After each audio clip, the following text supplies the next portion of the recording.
Hey guys, what's up? Today I want to talk about the Gmask Tracer and just give you some tips that maybe get overlooked along the way as you're starting out or just not as familiar with the node and all it has to offer. So let's just get into it. I'm going to move through pretty quickly, but I'm happy to answer any questions that you might have.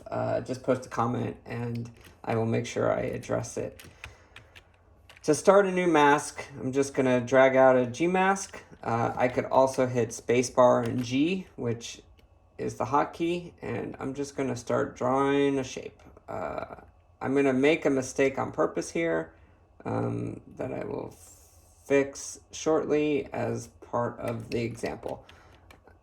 Once I have the shape complete, I'm going to double click our axis and I'm going to go to the planar tracking. I'm going to hit F8 to get in our object view. I really just need rotation and then scale. I don't need skew. I'm going to hit snap and there's our reference. And then I'm going to go ahead and hit analyze. This is a pretty simple track, so I'm not too concerned with any issues here. So now we have our mat. We're going to have to refine it, but let's say we want to test it. Traditionally, this is what I see most people do. They set up a color source, make it 709, make it gray, and they do a simple composite to kind of see how the roto is looking. This is fine, totally works. I've done it many times. But we also have this somewhat new map viewer tool, which gives us the same option as this, but in less steps. And so there's the pre-multiplied view.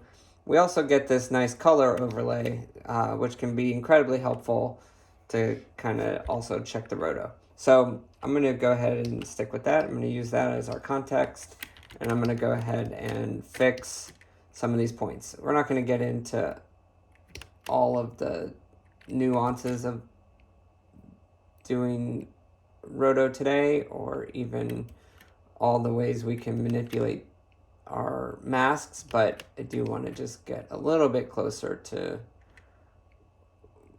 a better roto so I can feel good about myself.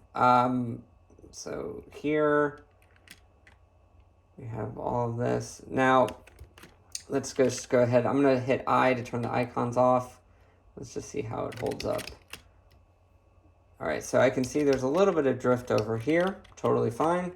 Now, what I can do with this is, without getting into the edit box, which we'll show in another video, or in another part of this clip, is I can go ahead and, as I see it drift off, knowing that these points are selected because I control and dragged around them, I can do a few things. I can go into vertices and I can just kind of gesturally go with our X and Y and move these points, but that could be a little bit cumbersome over time. I could also hold down the space bar and drag, which gives me more finite control. Maybe that's pretty good. Or what I think is incredibly helpful is with those points selected, I can use the keyboard command of the meta button and arrows, and then I can just drag with my, I can use my arrow keys in all directions to go up and down, left and right, etc., and really get this point into position with probably a little bit more ease without having to go left, then right, then up, and then down. And this probably gives us a little bit more of that precision that we might need. So set a keyframe there. Here, I'm just going to go ahead and just drag out this handle. And now let's just kind of do a check. So let's say that this is pretty good and does what we want. Well, you might notice that we have this issue down here. We forgot about it. We didn't know that this was going to become a problem.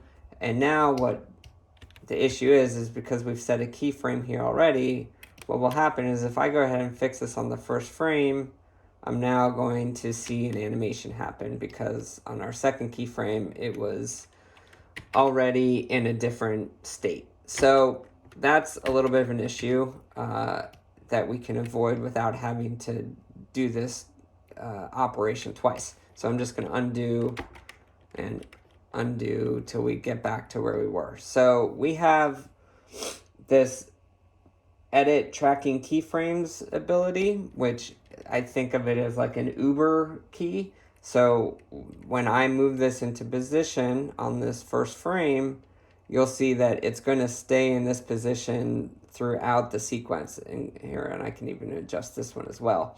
So now, and I'll turn edit tracking keyframes off, and again, that's in the vertices menu.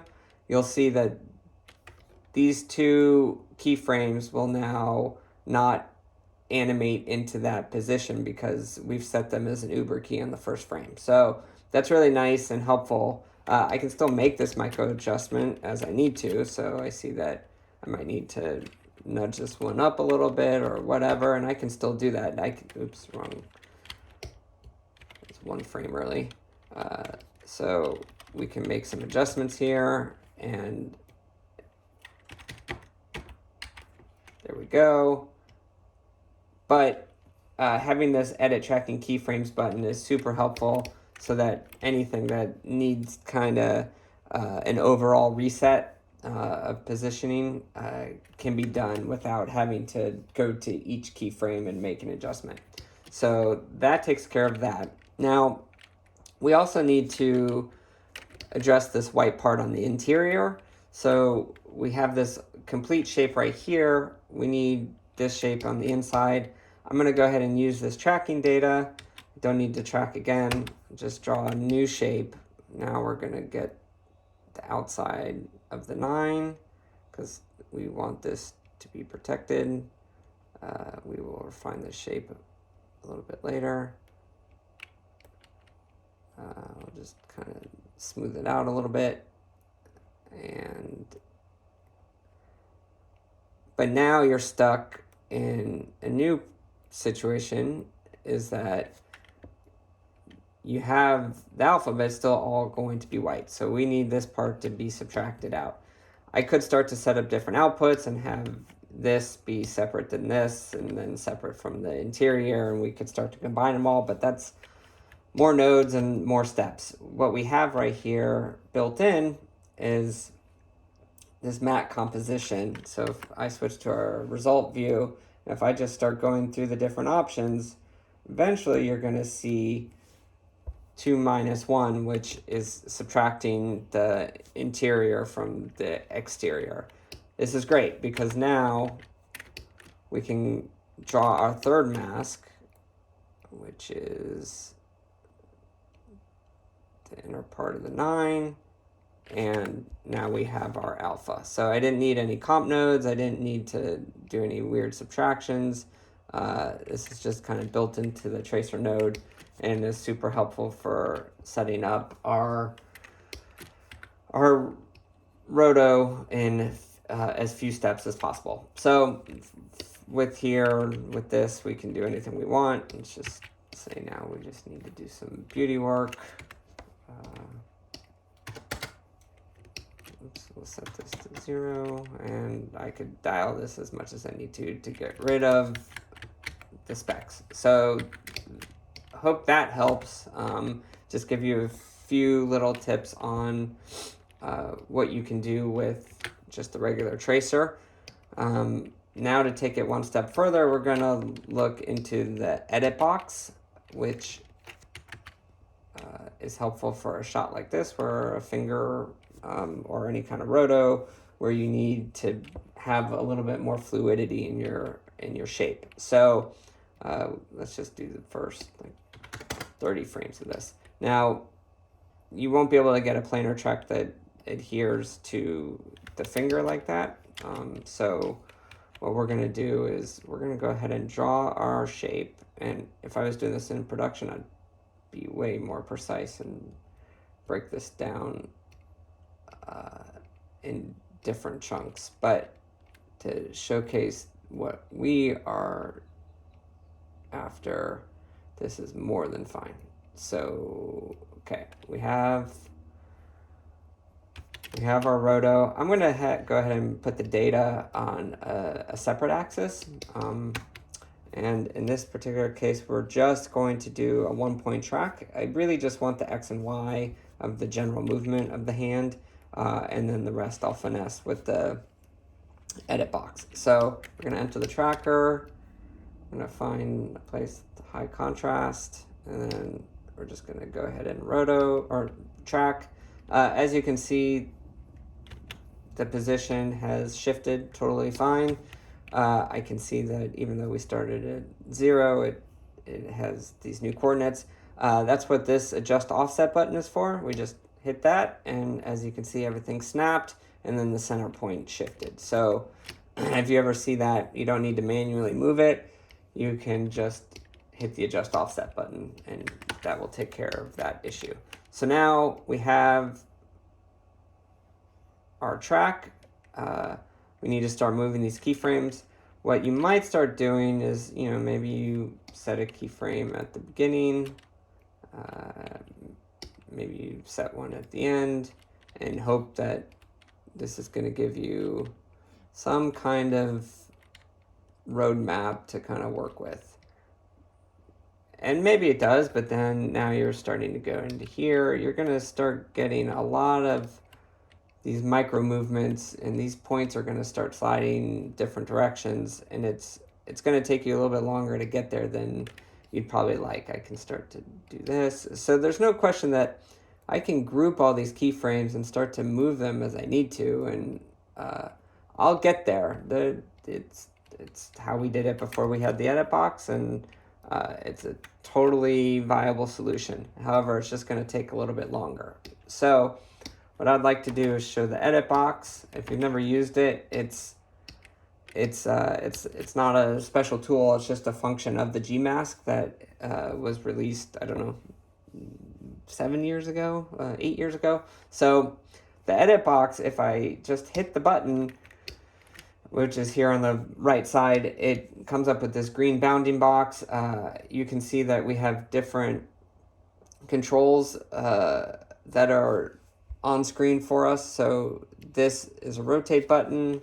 I can scale, I can move the offset, so I can rotate from a different area.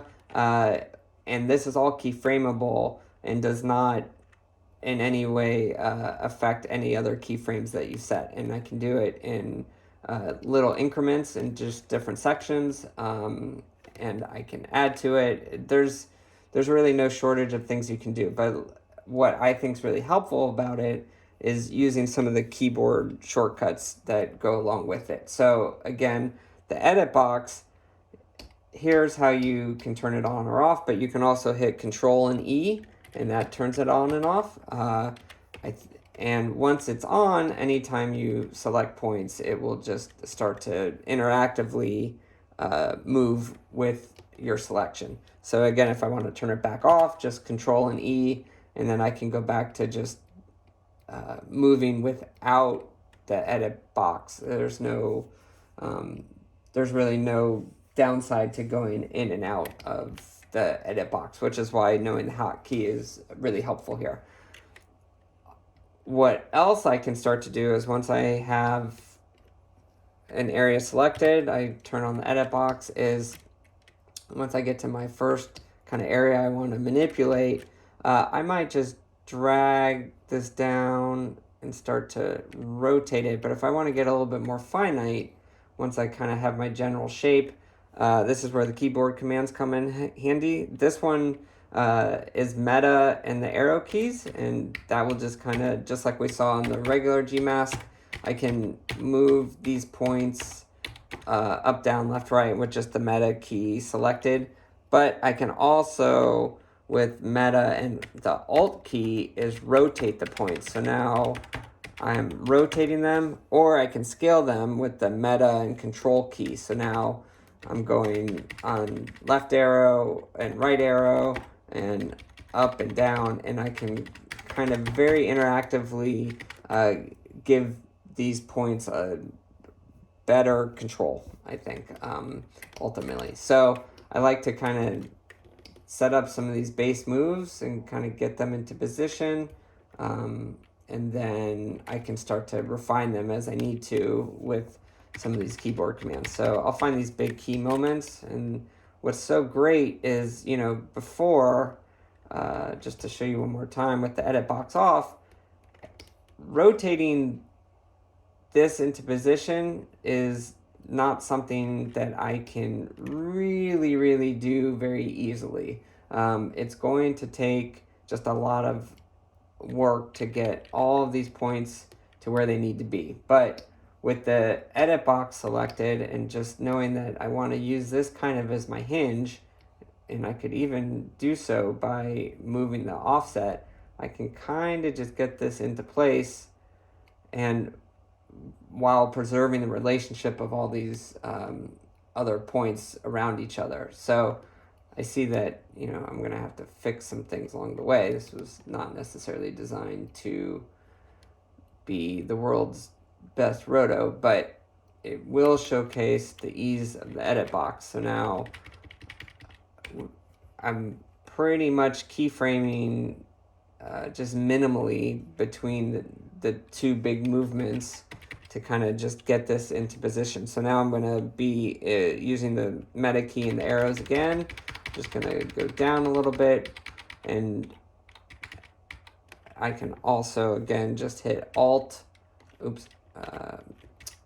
and the meta key and rotate it a little bit more, and then again just the meta key and arrows, and really kind of get this lined up. So now we're just going to do this again, and then we'll just keep playing through.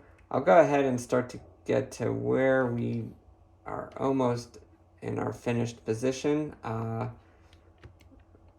go, let's see, up and over, and you know, even if I'm kind of being obnoxiously inaccurate with some of it, it still seems to be fairly well preserved, and I think that's kind of the real charm of this thing. So now let's just kind of, so now here kind of, let's grab these points and we'll do the meta arrow, put them into position. Now take these points, meta and arrow, and kind of just do a few little refinements along the way. And now let's kind of see. Now we need to just get to our final frame. I'm going to do this in a big movement just so everyone can kind of see what's going on. And then I'm just going to start to refine a little bit. So now let's just go back to the beginning. I'm just going to look for some areas that I can improve as we're moving through. See that? Probably an area. And now if I watch it, so this jump right here, and I'm just hitting Alt, left and right arrow to jump between the keyframes. I can see that's an issue. So we'll just pull that down. You know, again, just do this with the meta and arrow keys and just kind of keep an eye on it. And now it looks like it's probably okay. We'll just keep cycling through this edit. The sequence I can see here. Let's just do the meta arrow key again. Get that in position. Looks pretty good. Maybe just refine it again here. And there you go. I think that's pretty good to start with. Let's check it. Let's set up our map viewer. And maybe just pre-multiply it. But what you see it's missing, well, here, let's go ahead. We've come this far. Let's fix it a little bit. I'm going to pull these points in. And I'll turn the icons off with the I key just so I can see a little bit better in context. We'll set these. And let's go ahead and bring this point. Let's bring these points in a little bit. Okay. I'm not going to fix this on every frame, but let's just see what happens, as I want to showcase the next thing. So let's say we're happy with this. One thing that's clearly missing, well, let's fix this, is some motion blur. If you haven't spent much time with motion blur in Flame or in our Gmask Tracer, it's in our node prefs. Here we'll do it in context. There's a motion blur button. Once I hit it, you're going to immediately see the motion blur starting to be applied, but we're going to have to tweak some of the settings. I'm going to turn auto key off just because I do not want to keyframe it. I like to turn the samples up higher, which is just the slices, so it won't it'll have a smoother kind of transition. Will take longer to render though. Shutter at 1 is a fully open shutter. For the purpose of this example, it's fine. More times than not, I'm probably at a 0.5 or a 0.35 or something usually under than 1. It's rare that I would be higher than 1. And in this particular case, the other thing that you can see that we're missing, even if we have the motion blur on, is we probably need to start adding some softness. So to do that, there is an add points button. It's somewhere in this menu. It's the A key. And with that selected, if I hold down Shift on the spline and drag in either direction, I am adding softness. So I'm going to exaggerate it. There's our softness, and then here's the inner softness. And you can add multiple points. You can do as many as you want, and you can keyframe them. As long as auto key's on, I can start setting keyframes, and it'll animate. So that's really helpful for when you're really trying to get precise with some of your roto. I'm going to delete this. We'll just go ahead and let me just make this a little bit more normal, just to show what might happen. And then I want to showcase one other point. So let's say we have, let me get to a better frame. Okay. We have some softness, but we also have some controls just under the mask that might become helpful. We can blur it, so if we see that in context, maybe that's going to help our edges a little bit. We can also, let's see if I can show a good example. If we have,